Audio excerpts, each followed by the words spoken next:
Ya, halo, bismillahirrahmanirrahim. Assalamualaikum warahmatullahi wabarakatuh. Oke, apa kabar guys? Kita kembali lagi bersama gue di sini di channel Web Planets, di mana channel ini tempat untuk belajar web development, terutama di Angular, JavaScript, backend-nya menggunakan Spring Boot dan database. Gitu.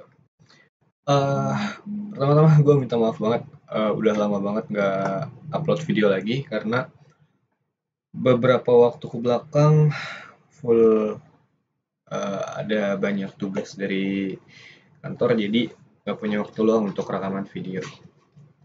Oke, nggak usah berlama-lama intronya, kita langsung lanjut aja ke materi berikutnya dari Angular.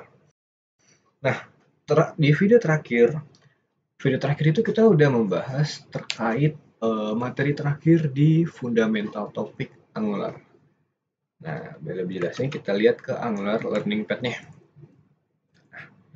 Di video sebelumnya itu kita terakhir bahas tentang komponen interaction, yaitu the life cycle method yang ada 8 jenis. Nah, kalau misalkan teman-teman lupa 8 jenisnya apa aja, teman-teman bisa klik di link berikut ini. Nah, video kemarin, video terakhir, itu menjadi video terakhir dari pembahasan fundamental topik kita di Angular Learning Pad. Nah, dari video kali ini ke video-video berikutnya, kita akan membahas terkait tentang advanced topic. Dari mulai services sampai paling terakhir yaitu adalah Angular Animation. Jadi, stay tune buat teman-teman semua. Dukung terus channel ini dengan nonton terus, subscribe dan juga share, like-nya, karena akan banyak materi-materi yang spesial di advanced topic kali ini. Oke, kita lanjut, let's go. Oke, nah pertama-tama di sini udah ada demo untuk menunjukkan terkait materi kita kali ini, yaitu providing service dan dependency injection yang ada di sini ya. Ya, untuk yang pertama di sini ada demo dari project kali ini bertujuan untuk menampilkan 5 urutan teratas dari sebuah lagu dan penyanyi untuk global Billboard gitu. Misalkan ini diklik, dia akan tampil. Memang sepertinya ini simpel. Ini adalah salah satu contoh bentuk gampangnya dari providing service dan dependency injection. Jadi sebelum melangkah lebih jauh, kayak harus tahu dulu bagaimana sih dan apa itu dependency injection, apa itu providing service, dan bagaimana cara kita mengkonstruk sebuah service di dalam Angular biar service ini bisa kita pakai berulang dan berulang di komponen-komponen lainnya.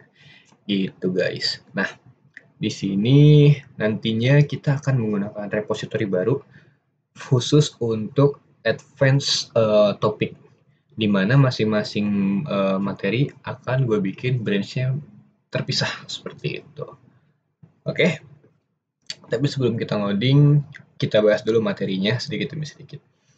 Nah, untuk materinya, providing service dan dependency injection, jadi sebenarnya ini adalah suatu kesatuan gitu, bukan dua hal yang berbeda. Ya, sebenarnya berbeda sih, cuman untuk dalam Angular kali ini adalah sebuah kesatuan yang pasti dipakai gitu secara bersamaan. Secara dasarnya, komponen itu bertanggung jawab untuk mendapatkan data dari sebuah service backend yang nantinya akan ditampilkan ke dalam sebuah template HTML. Maksudnya adalah ketika kita generate sebuah komponen baru, itu kan ada 4 file langsung kan, yaitu TypeScript, HTML, SCSS atau styling, sama untuk testingnya itu pakai spec.ts. Nah, komponen yang dimaksud di sini adalah file dari TypeScript-nya, yaitu file logiknya. Dia bertanggung jawab untuk fetch data untuk ditempelkan ke dalam template HTML, kayak gitu. Tetapi, membuat banyak komponen untuk mendapatkan data satu-satu merupakan hal yang tidak efektif gitu. Karena apa? Karena menyebabkan performance issue.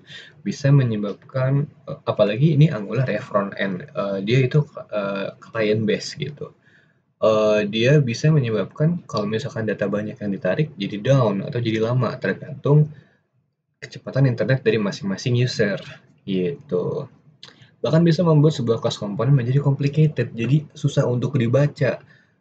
Oke lah, ini kalau misalkan kita project santai-santai sendiri-sendiri. Bagaimana kalau misalkan projectnya gede gitu? Ada misalkan project gede dan lebih dari satu orang yang ngedev gitu. Itu kan jadi mager banget untuk ngebaca kalau misalkan codingannya berantakan gitu. Malah yang ada kita harus benerin dulu biar readable gitu.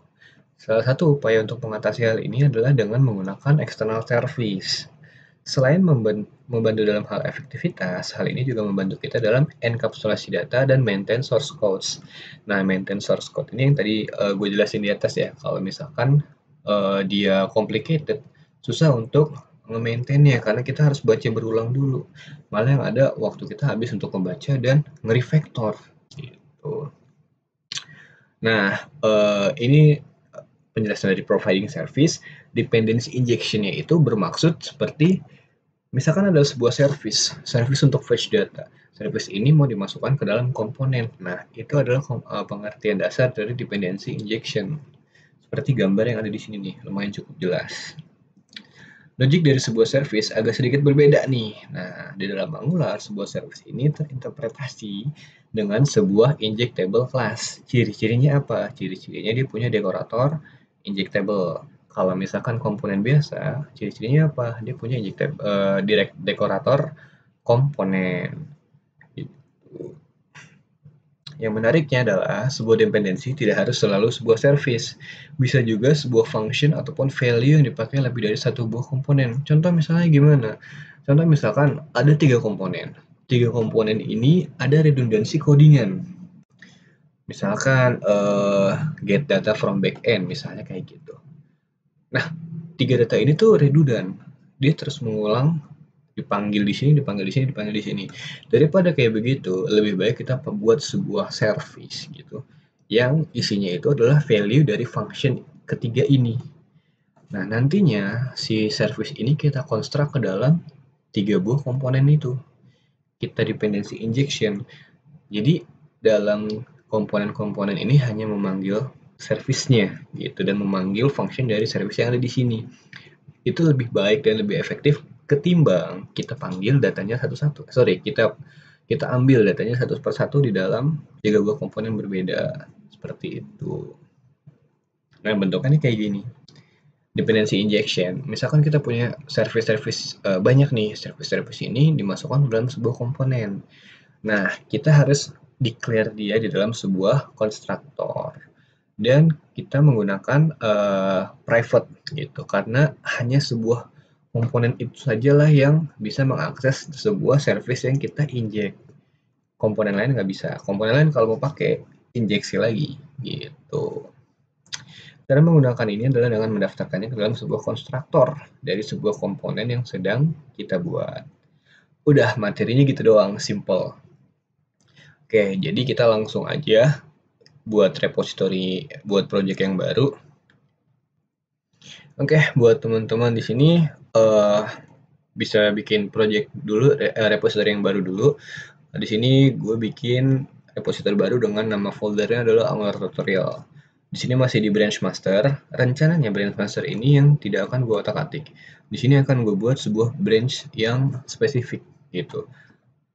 Untuk tiap episode di Advance Angular ini biar semakin rapih codingannya. Jadi kalau misalkan teman-teman mau langsung lihat codingannya gitu, bisa langsung ke GitHub-nya. Gitu. Di sini gue mau bikin new branch yang pertama yaitu provide service. Nah, kita udah masuk ke branch-nya, jadi kita mulai aja. Di sini secara default ini udah di running ya aplikasinya, dia akan seperti ini ya. Kalau misalkan kita buka ke localhost, dia akan menjadi seperti ini. Kita nggak mau kayak begini, kita hapus aja. Nah, di sini idenya adalah kita belum masuk berkomunikasi dengan backend. Kita mau fetch data manual. Kita mau mock atau berpura-pura ada data balikan dari backend gitu. Nah, karena topik kita adalah billboard, kita cari dulu nih sumbernya nih. Billboard. Top 100 misalnya. kita ambil yang paling baru. Nah, kayak begini nih. Wave of May 21 2022. Berarti kita ambil 5 data gitu ya. Ada First Class, lagunya dari Jack Harlow, sampai yang paling terakhir itu adalah Titimi Pregunto dari Bad Bunny. Cuma ini aneh banget ya. Coba ya, kalau misalkan dibikin Billboard Hot 100. Oh ya udah, oke. Kita mulai aja guys. Di sini gue pengen bikin biar lebih rapih lagi dalam sebuah app komponen HTML ada komponen si Billboard. Biar nanti kita otak-atik di komponen itu aja, jangan di app komponen HTML-nya. Alasannya kenapa? Teman-teman bisa lihat dari video berikut ini terkait tentang kenalan sama Angular gitu. Karena untuk readable seperti itu.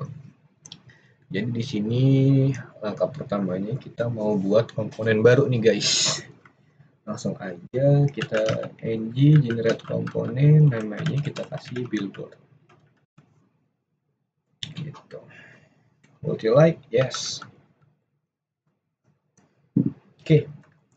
Kalau sudah, dia akan terbentuk seperti ini dan di app komponen HTML-nya kita panggil, namanya adalah app Billboard. Nah, kalau misalkan kita udah membuat ya generate komponen baru, dia pasti declare dalam sebuah app module TS gitu secara default. Nah, udah kayak begini, ini di close, kita langsung berhubungan ke Billboard-nya aja. Gitu. Nah, terus kita mau bikin sebuah mock, sebuah balikan palsu dari backend. Nah, biar rapih di dalam TypeScript atau di dalam Angular, lebih baik kita membuat sebuah model data, gitu. Model data yang berisi konstruktor dari sebuah objek, gitu. Di sini kita bikin file baru ya di dalam Billboard-nya.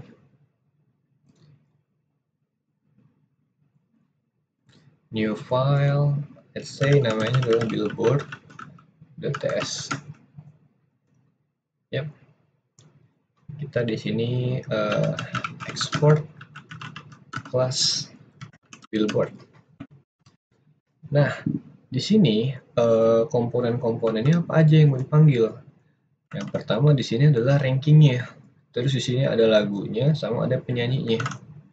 Berarti kita kasih di sini rank adalah number gitu.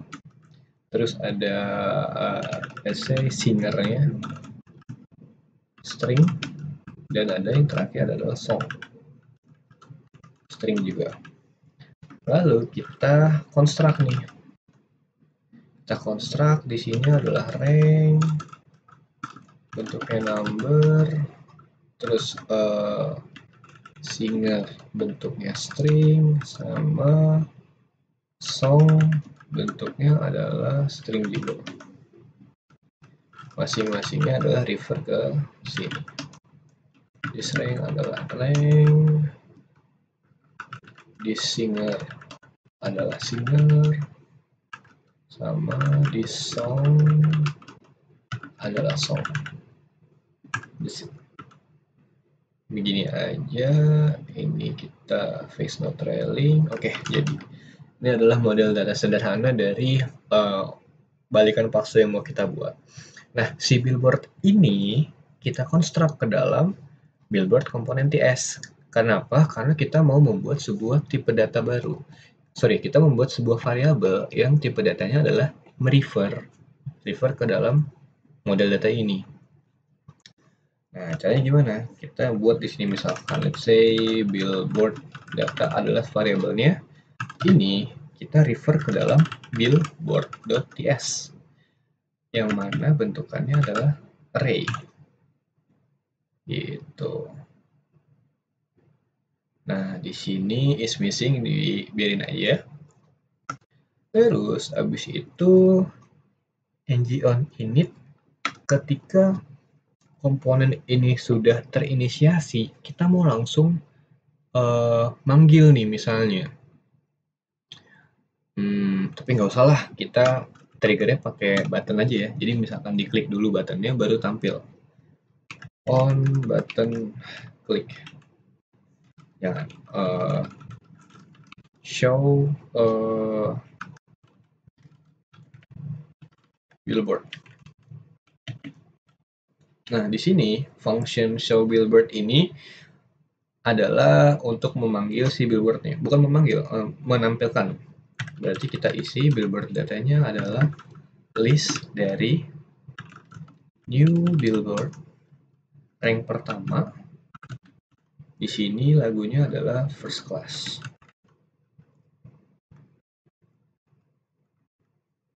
Oh sorry, singer Jack Harlow berarti.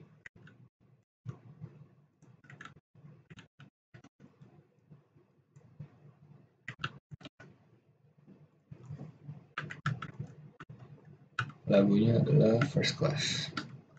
Terus abis itu kita kasih lagi new billboard yang kedua, singernya adalah Harry Styles. Sorry, as it was. Ini kita kasih koma, lupa, sorry. Lalu yang ketiga ada Wait for You dari Future featuring nggak tahu. Yang ketiga diisi dia dengan lagunya adalah Wait for You. Terus rank keempat adalah New Billboard.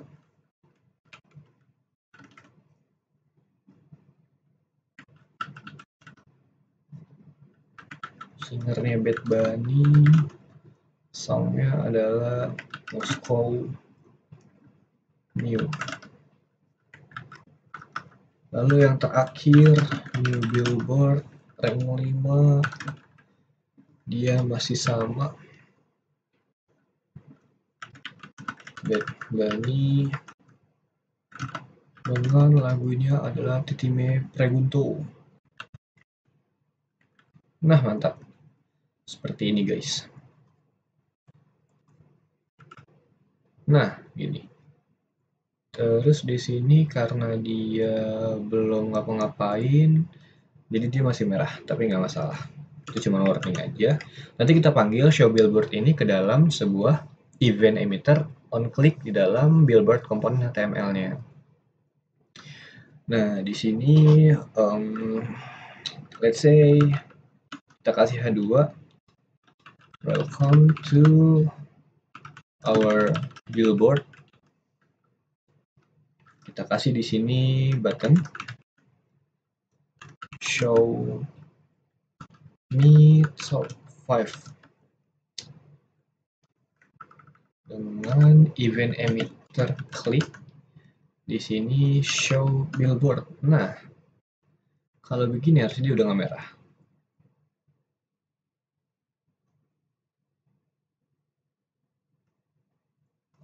Atau dia mintanya ini. Nah, biar aman guys, kita kasih tipe data balikannya adalah ini. Nah, kita coba dulu ya kayak begini dulu. Tapi nggak usah lah, kita langsung bikin aja. Oh sorry, biar ini lebih rapi. Di sini kita kasih container. Jadi ini semua berada dalam sebuah satu div yang gede namanya container. Lalu di sini kita kasih table. Table dengan kelasnya nanti adalah table.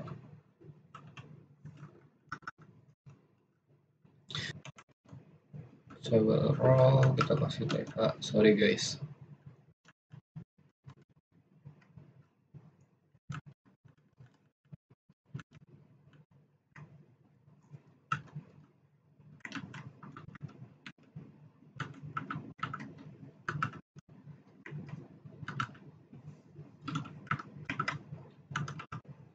Nah, terus di sini kita kasih lagi tr td. Ini body-nya bisa dihapus. Nah, misalkan kita kasih di sini adalah pengimplementasian dari ng4. Let billboard of billboard data. Di sini kita kasih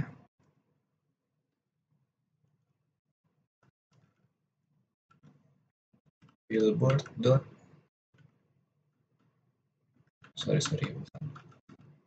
billboard dot rank. Kita copy di sini adalah singer, sama di sini adalah song. Nah, bentukannya kayak begini guys, gitu. Ini adalah penggunaan manual yang tadi gue sebutkan di sini. Kalau misalkan dia ngambil datanya satu-satu, dia akan menjadi complicated gitu. Ini masih satu service ya, ini masih satu mock balikan untuk mengambil sebuah 5 data dari sebuah service. Dan kita ngasih mock ya, kita ngasih balikan palsu. Bagaimana kalau misalkan balikannya itu adalah ada ratusan data atau ribuan data, itu kan jadi complicated gitu. Makanya kita mengenalkan sebuah metode namanya independency injection dengan cara kita membuat sebuah service. Service itu nanti akan dikonstruk gitu. Ini let's say kita taruh kayak begini dulu. Nanti kita styling tabelnya belakangan aja. Nah, sekarang kita fokus untuk membuat sebuah service biar kita inject ke dalam sebuah komponennya. Berarti kita perlukan sebuah service baru, ng-generate service misalnya. Jangan, kita ngambil dari billboard aja, biar semua rapih dalam sebuah billboard komponen, billboard folder. Kita open in terminal ng-generate service billboard seperti ini. Nah, udah, dia akan terbentuk service baru. Nah, di sini yang tadi kita bahas adalah dia pengenalnya atau dekoratornya adalah injectable. Berarti dia bisa inject ke dalam komponen-komponen lain gitu. Nah, ini isiannya apa? Isiannya itu adalah nantinya kita buat sebuah function. Functionnya ini adalah return ke dalam data ini gitu. Oke, jadi pertama kita buat billboard data adalah refer ke billboard.ts gitu. Misalkan begini. Nah, terus habis itu kita buat sebuah function namanya get data of billboard. Let's say kayak begini. Nah, dia langsung aja balikin nih ke sini.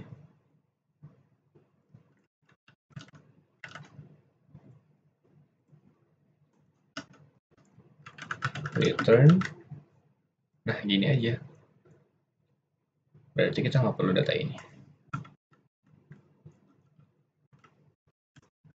Nah, udah selesai. Ini cara misalkan manggil service-nya ya. Cara buat service-nya. Nah, sekarang kita mau panggil service-nya dengan cara dependency injection. Kita construct di dalam konstruktor. Kita panggil, kita declare dalam sebuah private. Let's say namanya adalah billboard service. Adalah billboard service. Seperti ini. Nah, di sini kita nggak usah pakai ini lagi. Kita langsung aja billboard service dot get. Nah, kayak begini. Ini kan jadi lebih gampang, lebih readable, dan lebih gampang maintain ya. Kalau misalkan ada apa-apa, kita tinggal kita tinggal ubah dalam satu sumber, yaitu billboard. Seperti ini. Nah, ini merah karena dia masih membutuhkan kayak balikannya apa. Ini kita kasih balikannya ini aja, biar lebih aman. Nah, udah deh kayak begitu. Kita coba sekali lagi.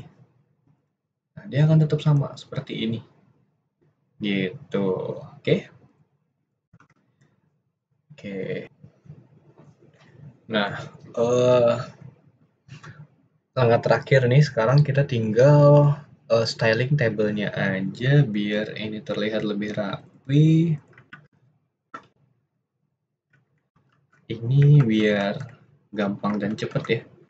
Kita kopas aja codingan table dari W3 School.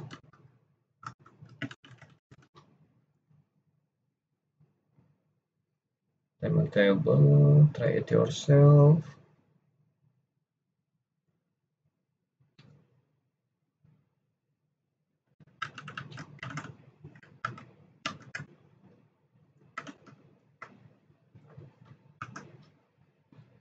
Mantap. Ya, seperti itu guys. Cepat, mudah, dan singkat. Nah, mungkin sampai sini dulu penjelasan singkat dari providing service dan dependency injection. Simple dan mudah, semoga teman-teman bisa paham. Kalau misalkan teman-teman ada kesulitan ataupun mau tanya sesuatu, tinggal komen aja di bawah. Nanti gue akan balas cepatnya. Dukung terus channel ini biar berkembang dan gue bisa lebih semangat untuk sharing konten web development ini. Dan kita akan ketemu di video-video berikutnya. Bye. Assalamualaikum warahmatullahi wabarakatuh.